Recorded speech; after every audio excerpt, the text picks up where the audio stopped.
You got a raise last year. I know, because you deserve it. You worked for it. So here's what I want to know. Where did the money go? Not like, where did you spend it? I already know where you spent it. A slightly nicer apartment. Upped your Netflix to the ad-free plan. Started buying the better coffee beans. Maybe a gym membership at the place with actual towels. None of these are crazy decisions. Each one cost, what, $10 a month? 30? Fine. But add them up and you'll find something uncomfortable.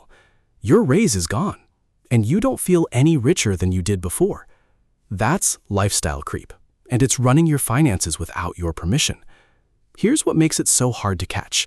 It doesn't happen in big dramatic moments. You're not buying a yacht. It happens in tiny, totally reasonable moments.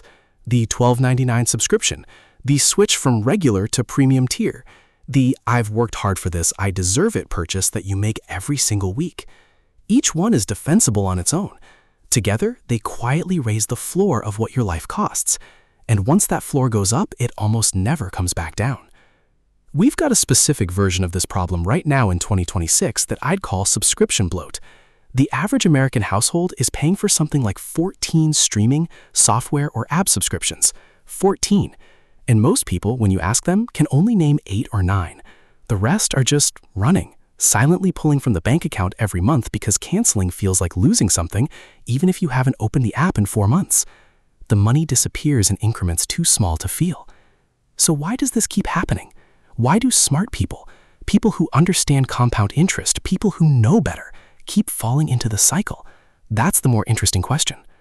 Here's the thing your bank statement won't tell you. This is a brain problem, not a math problem. When you get something new, a nicer car, a better apartment, the upgraded phone, your brain registers a real hit of dopamine. It's a genuine reward signal. For a few days, maybe a week, this thing makes you measurably happier. And then it stops. Not because anything went wrong, because your brain adapted.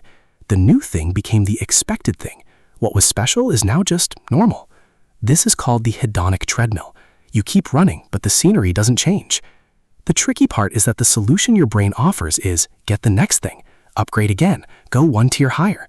The dopamine is real, and it works, briefly, every time. So you chase it, and the floor rises again. And we're not doing this in isolation, by the way. In 2026, your shopping feed knows you better than most of your friends do.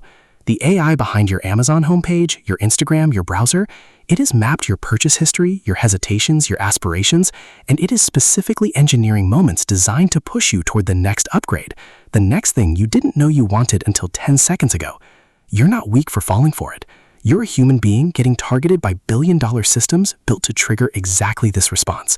I just want you to see the machine. There's another layer to this that doesn't get talked about enough. When our spending inflates, it's not always about comfort. A lot of it is about signaling, the premium label, the optimized home office setup, the brand of bag that tells the room you're doing well without you having to say a word.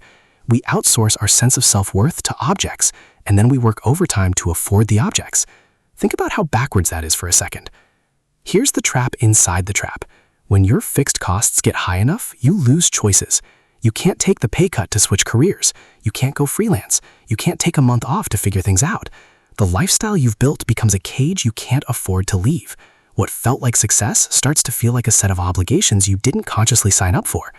I've talked to people, genuinely successful people, solid incomes, who feel more financially trapped at $150K a year than they did at $60K. Because at $60K, they were hungry and scrappy. Their costs were lean and they had options. At $150K, they've got a mortgage that assumes this income forever, 2 car payments, a lifestyle that requires the bonus to hit every single year. One rough quarter and the whole thing starts shaking. That's the lifestyle floor, and it's a lot scarier than it looks from the outside. Okay, so what do you actually do about it? I'm going to give you 3 things, not 10, 3. And they're not complicated, but they do require you to be a little honest with yourself. The most effective one, and there's solid research behind this, is what some people call reverse budgeting.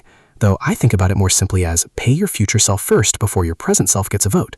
When you get a raise, before you adjust your spending habits at all, you divert the new money automatically the day it hits into a brokerage account, a retirement fund, a high-yield savings account, whatever vehicle makes sense for you.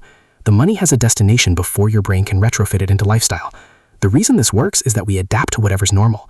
If the raise never appears in your checking account, you don't feel deprived by not spending it.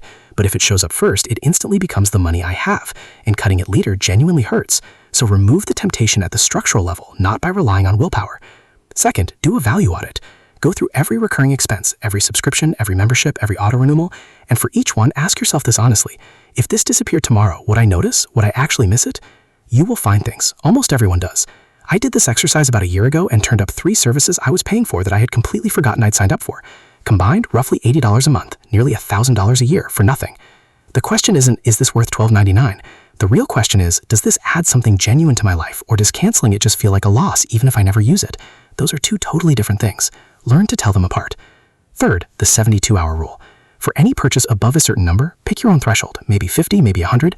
You wait 72 hours before you buy. No exceptions. Not because you're cheap, because the research is very clear that most impulse purchases, when you look at them 3 days later, just quietly lose their pull. The urgency evaporates, and you realize the algorithm was holding you hostage to a moment that was never going to last. Here's the thing I want to leave you with, and this one's actually a mindset shift, not a tactic. Wealth isn't what you own. It's the gap between what you earn and what your life requires you to spend. That's it. The gap is your freedom. The gap is what lets you actually choose. A person making $80K with $20K in annual expenses has more real financial freedom than a person making $200K who needs $195K just to maintain the lifestyle they've constructed. The second person looks richer.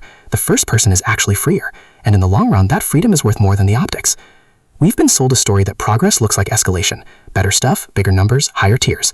And sure, some of that is just human nature. But you can also build a life that doesn't require constant upgrades to feel okay. And that's a kind of wealth that compounds quietly without showing up on any balance sheet. The researchers who've actually studied this, Kahneman, Elizabeth Dunn, the people running the long-term studies, they keep landing on the same conclusion. Experiences over things, time over stuff, and the ability to not grind yourself into the ground just to pay for a lifestyle you don't even have time to enjoy. So here's the challenge. The next time you get a raise, a bonus, any kind of income bump, pause before you move. Ask yourself one question. Is this money going to make my future bigger or just make my present louder? Because breaking the cycle doesn't require sacrifice. It just requires deciding, one time, to let the floor stay where it is. Alright, that's a wrap on this one. If this landed for you, if you felt that thing where your income goes up and somehow you still feel behind, you're not imagining it and you're definitely not alone. That's literally what this channel is about. The psychological side of money. The patterns that keep tripping people up even when they know better. If you want more of that, hit subscribe. I put out a new video every week and I promise I'll never waste your time with stuff you could just Google. The comments are open. I genuinely read them. And if you want to share where you notice lifestyle creep sneaking up on you, drop it down there. That stuff is always interesting to me. Thanks for watching. See you in the next one.